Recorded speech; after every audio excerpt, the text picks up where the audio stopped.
เด็กอยู่นะก็เห็นผู้เฒ่าคนนั้นเอาไม้ค้านี่แหละคล้ายๆคือเสือกสมัยแต่เก่ามาพายหญ้ามุงหลังคาบ้านแบบนี้แล้วก็แม่อยู่บ้านก็เคยเห็นเพิ่นเอามาเฮ็ดเป็นซ่านนอนนะเพิ่นเอิ้นว่าเดือค้าแล้วเฮ็ดเป็นซ่านวันนี้มีผู้เฒ่าเอาไม้ไผ่นี่แหละเฮ็ดเป็นกระติบข้าวแต่เก่าพวกไม้ซอดไม่หยังวันนี้เห็นเฮ็ดติบข้าวแล้ววันนี้ก็ลองว่าลองเอาข้ามาเฮ็ดเป็นกระติบข้าวดูว่ามันเป็นจังไดวันนี้หลังจากที่มาเฮ็ดแล้วพอข้านะที่เพิ่นมาซื้อเพิ่นก็สนใจหลายกว่าไม้ไผ่เพราะว่ามัน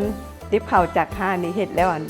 มันสิเกิดความเงางามตามธรรมชาติเลยแต่กับเวลาเก็บข้าวเหนียวนี่มันสิได้อุ่นดนหั่นน่ะมันก็เลยเป็นที่ต้องการของตลาดหลายดังหลังจากนั้นก็มีงบทางจังหวัดบึงกาฬนะครับเพิ่นก็มีงบมาสอนเฮ็ดเป็นกระเป๋าแบบเพื่อก็ให้สมาชิกในกลุ่มถ้าผู้ใดสนใจก็ไปเรียนไปอย่างแล้วก็มีโอกาสได้ไปเรียนกับเพิ่นอยู่ค่ะไปเรียนแล้วก็มาพัฒนาต่อยอดนี่แหละเฮ็ดเป็นกระเป๋าแล้วก็พวกถาดผลไม้ก็มีกระติบข้าวเนาะที่เห็นเฮ็ดแต่ก่อนน่ะเพิ่นสิเอิ้นไร้ซองยืนแล้วก็เป็นกระติบข้าวไร้3นำมันสิมีไร้2ไร้3แล้วบางคนมันก็มาศึกษาใน YouTube บ่ลืมเวลาคืออาจารย์มาสอนก็พัฒนาเป็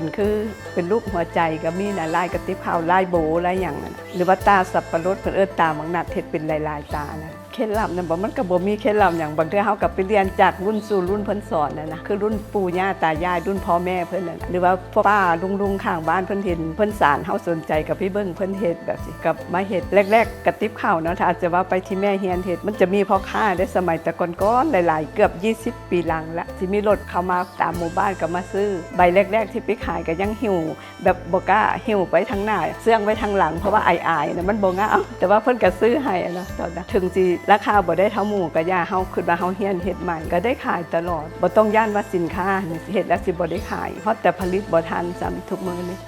ค่ะถ้าเป็นไปได้เนาะในความคิดของแม่คิดว่าตรงนี้น่ะมันน่าจะเข้าสู่พวกลูกหลานพวกคือนักเรียนทุกอย่างก็น่าจะเฮียนไว้แบบนี้ถ้าเกิดเบิดรุ่นตั้งแต่พ่อแม่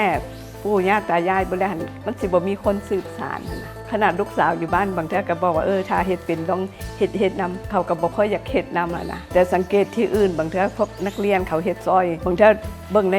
เฟซในอย่างเนาะคนฟังลาวแบบนี้เล็กน้อยๆนี่เขาก็เฮ็ดเป็นนะอำเภอบงค่านี่แต่ก่อนนี่เป็นตำบลหนองเดินทั้ง3ตำบลต่อมาแยกให้เป็น3ตำบลแยกออกเป็นตำบลโคกกว้างตำบลบงค่าตำบลหนองเดินนี่ตำบลดั้งเดิมเพื่อสิตั้งเป็นอำเภอบงค่าประมาณปีพศ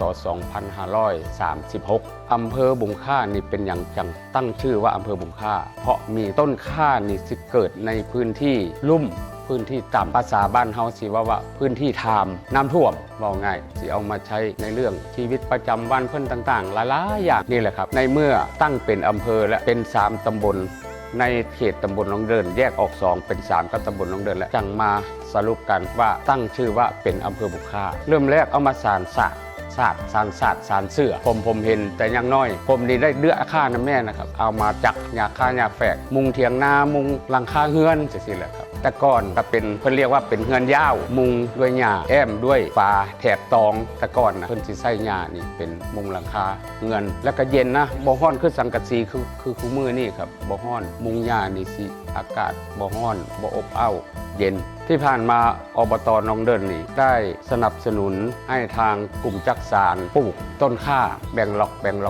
กันโดยงบประมาณของอบต.หนองเดินสนับสนุนพื้นที่สาธารณะพื้นที่ชนรับประทานเดี๋ยวนี้ต้นข่าก็ยังมีนะครับข้าเจ้าก็ไปตัดเอามาใช้มาเฮ็ดอยากให้คนรุ่นใหม่นะครับมาศึกษามาเรียนมาเฮ็ดเพราะว่าอันนี้เป็นอาชีพเสริมให้กับหมู่บ้านกับชุมชนกับครอบครัวนะครับเป็นอาชีพเสริมที่มีรายได้ดีพอสมควรซึ่งผมเห็นพี่น้องกลุ่มต่างๆเนาะพี่น้องประชาชนขายแต่ละเดือนสามารถเป็นอาชีพหนึ่งที่เสริมในครัวเรือนให้อยู่ดีกินดีได้นะครับ